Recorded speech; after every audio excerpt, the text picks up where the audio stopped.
Bonjour à tous, bienvenue sur la chaîne My Car for Life. Aujourd'hui, je n'ai même pas envie de me montrer, vous voyez, je vous montre mon ombre. Parce qu'aujourd'hui, ça va être une vidéo un petit peu particulière, ça va être une vidéo coup de gueule.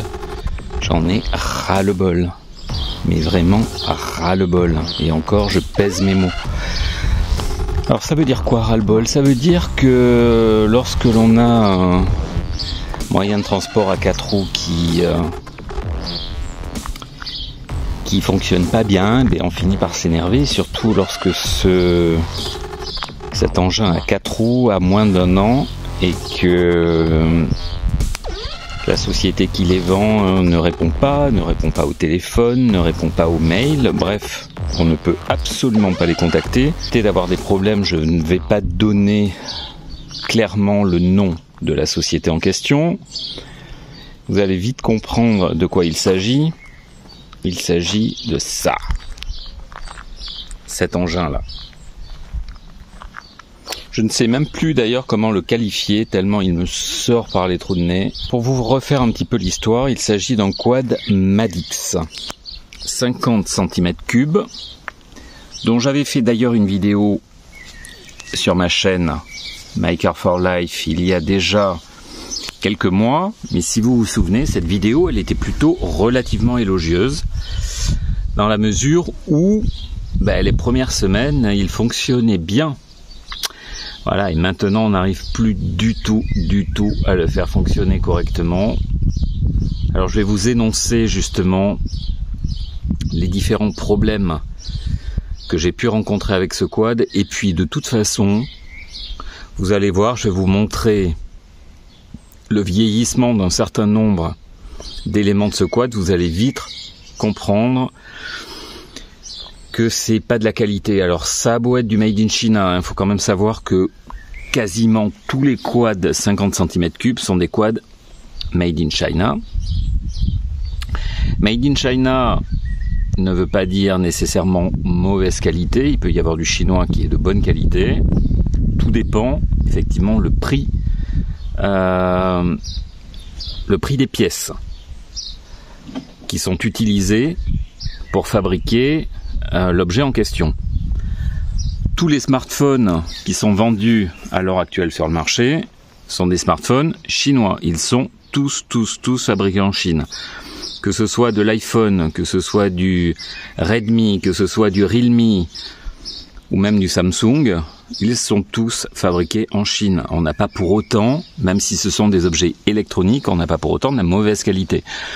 Donc lorsque l'on met le prix, les Chinois sont capables de fabriquer de la qualité. Mais là, vraiment, je pense qu'on est dans le summum de la mauvaise qualité. Et j'ai envie de donner le nom de la société qui les vend.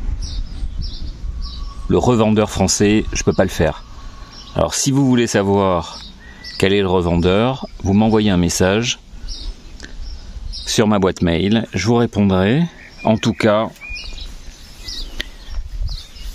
je vous déconseille vraiment très fortement d'acheter ce quad.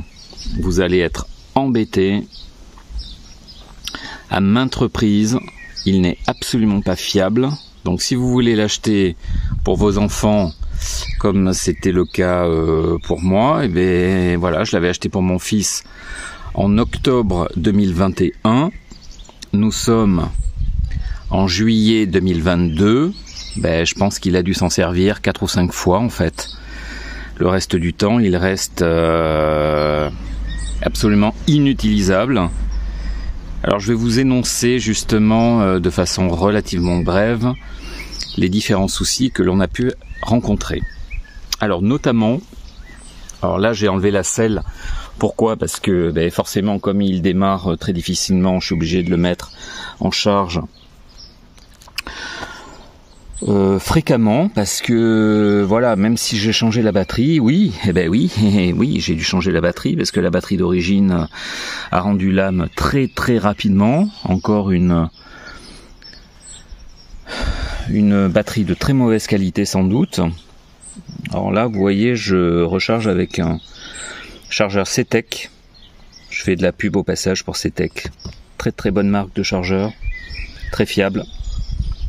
et qui recharge les batteries dans de très bonnes conditions. Vous avez à la fois une fonction recharge et une fonction reconditionnement de la batterie. Vous pouvez recharger les batteries de moto, donc ici c'est le cas, ou les batteries de voiture. Donc si vous avez votre batterie qui est un petit peu faible, vous pouvez la recharger avec ce type de chargeur. Là il s'agit d'un CTEK MXS 5.0. Vous pouvez aller sur leur site, il y a différents modèles. C'est ce que l'on appelle un chargeur intelligent. Bon voilà, ça c'était pour la petite digression. Pour en revenir au quad, donc là bien sûr, sur ce quad on met la selle, hein, mais pour accéder à la batterie il faut enlever la selle. Je n'arrive pas à expliquer pourquoi il ne tient pas le ralenti. J'ai eu beau bouger maintes fois toutes les vis du carburateur. Donc vous voyez que le carburateur il est ici. Il y a une vis de ralenti et une vis de richesse. Alors, je crois pas me tromper, mais comme je n'ai pas de notice, parce que ce quad chinois est livré sans aucune notice, donc déjà vous le recevez, vous mettez 1 heure à ouvrir le bouchon ici de remplissage du réservoir d'essence, parce que étant neuf c'est tellement dur au départ qu'on a dû chercher pendant un très long moment pour savoir comment ça s'ouvrait. On ne savait pas s'il fallait lever, on ne savait pas s'il fallait pousser, on ne savait pas s'il fallait tourner à gauche, à droite, enfin quoi que l'on pouvait faire, ça n'ouvrait jamais le réservoir. Donc on a bien galéré. Bon maintenant voilà, on l'ouvre relativement facilement. Alors qu'est-ce que je peux dire encore sur ce quad? On peut voir clairement que le parallélisme n'a pas été correctement réglé, parce que, je sais pas, vous allez peut-être pas le voir là ici, j'ai fait en sorte de mettre la roue dans l'alignement, la roue avant gauche dans l'alignement de la roue arrière gauche. On voit très bien que la roue arrière droite part légèrement comme ça là sur la droite. Et d'ailleurs regardez dans quel état sont les pneus au bout de 100 km. Je n'ai quasiment plus de gomme au centre. Le pneu est complètement bouffé, inadmissible. 100 km. 100 km, les pneus à changer. Il a fallu changer la bougie récemment parce que c'était impossible de le démarrer. Donc la bougie qui est ici. Donc j'ai changé la bougie. Donc c'est quand même des frais supplémentaires. Donc comme je vous ai dit, le carburateur, j'arrive pas à le régler correctement. J'ai beau dévisser, revisser, j'ai tout essayé, j'ai complètement dévissé, je revisse progressivement la vis de ralenti, la vis de richesse. Il redémarre, il tourne bien 2 minutes, puis il cale, après on n'arrive plus à le démarrer.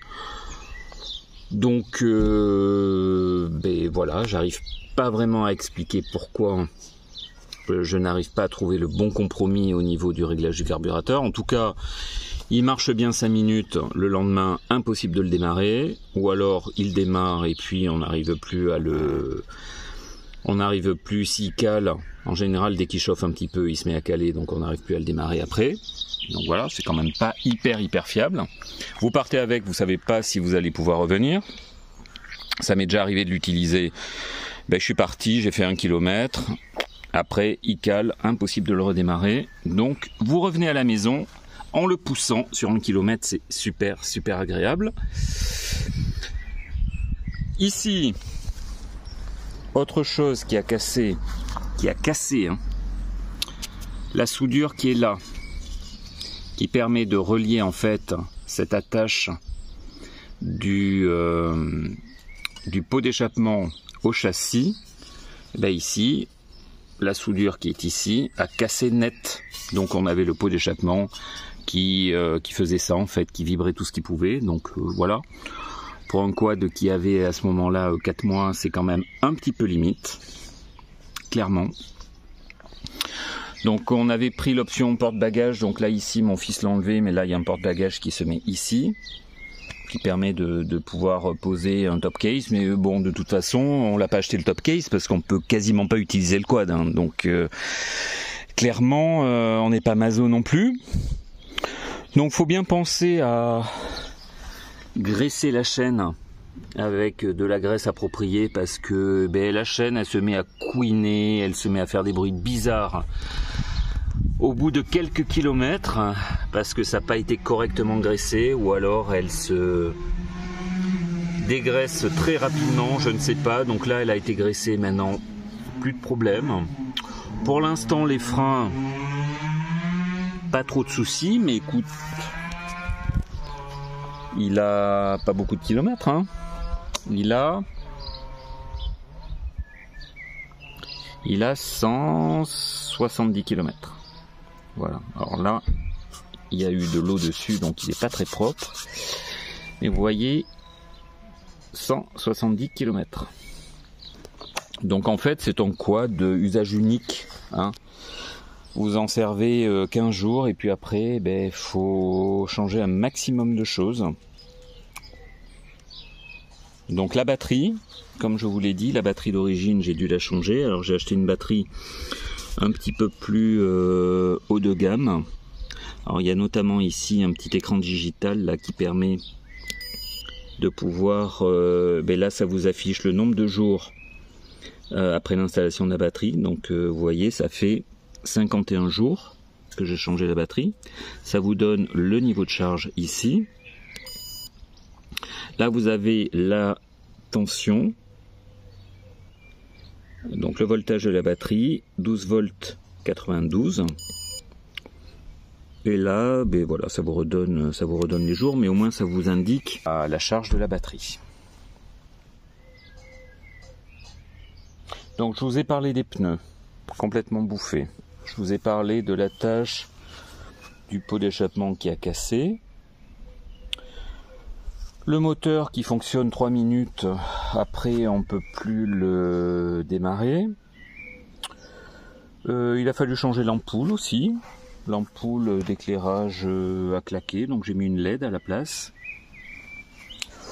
Voilà, donc je ne sais pas ce que vous en pensez, mais pour un quad qui a moins d'1 an, qui est encore sous garantie, mais comme on n'arrive pas à contacter la société qui les vend, et finalement on est un petit peu coincé, sachant que la société est localisée à Vitrolles, à côté de Marseille. Donc ça reste très compliqué, puisque lorsque l'on les appelle, personne ne répond.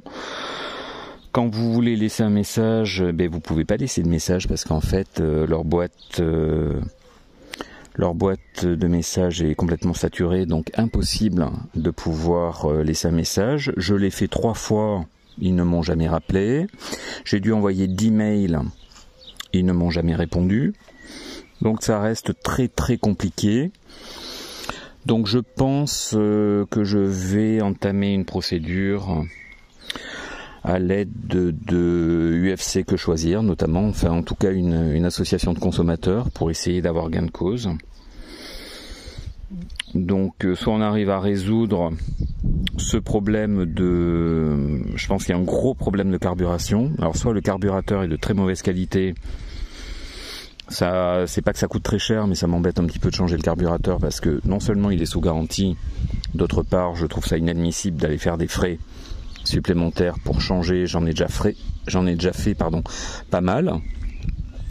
Donc je trouve inadmissible de devoir changer la batterie au bout de 2 mois. Là il faudrait que je change le pneu avant, vous voyez. Bon, il peut encore rouler, mais alors, franchement bientôt je vais arriver au tissage du pneu en dessous de la gomme, une fois que la gomme sera complètement bouffée. Alors, je sais pas comment c'est monté comme pneu, mais bon, là clairement on va bientôt avoir des difficultés. Et puis alors, mais si on détaille un petit peu, j'ai vu ça en fait tout à l'heure, c'est ce qui m'a fait vouloir faire une vidéo, parce que je me suis dit franchement, mais c'est pas possible quoi.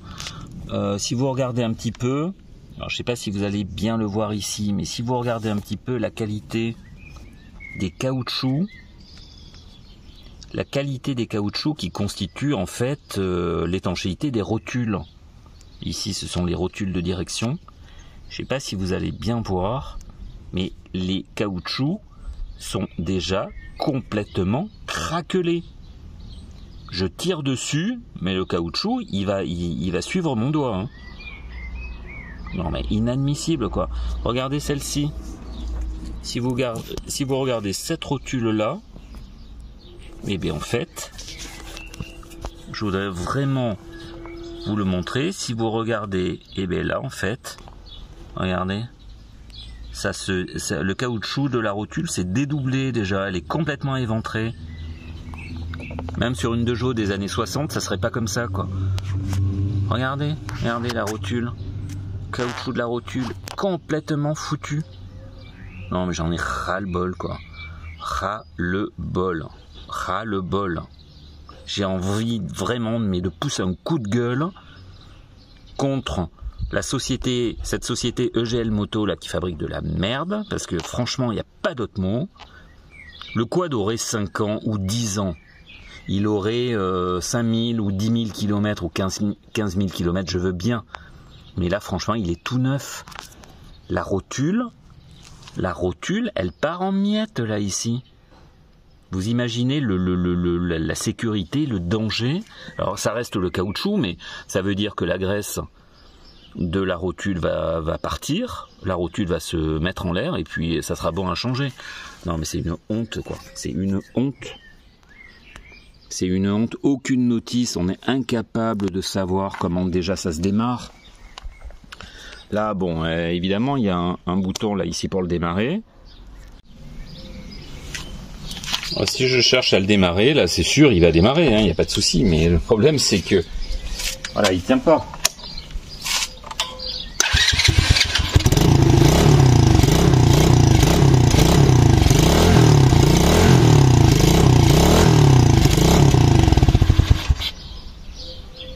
Voilà, il cale.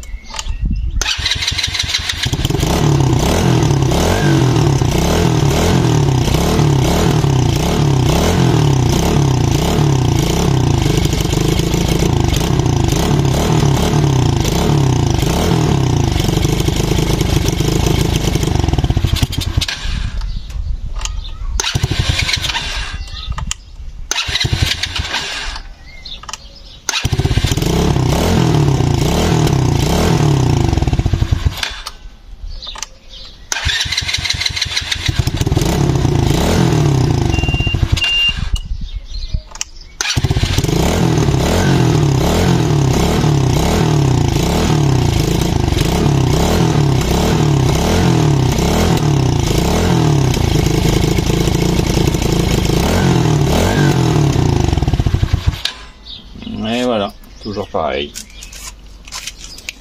Il recale, ras-le-bol, ras-le-bol, ras-le-bol, ras-le-bol. Donc, si vous ne voulez pas être embêté, vous achetez pas un quad Madix. Moi, je vous conseille d'aller voir ailleurs, d'aller chercher une autre marque, certainement un petit peu plus chère, mais un tout petit peu plus qualitative. Voilà, parce que avoir un engin de ce type qui est censé être fun, avec lequel nous sommes censés nous amuser, vous ou vos enfants, là je vous garantis que ce ne sera pas le cas. Donc passez votre chemin, détournez-vous de ce modèle, de cette marque, et allez chercher quelque chose de plus cher, mais avec lequel vous ne serez pas embêté de cette façon. Voilà. Donc je vous dis à très bientôt pour une nouvelle vidéo. Ciao.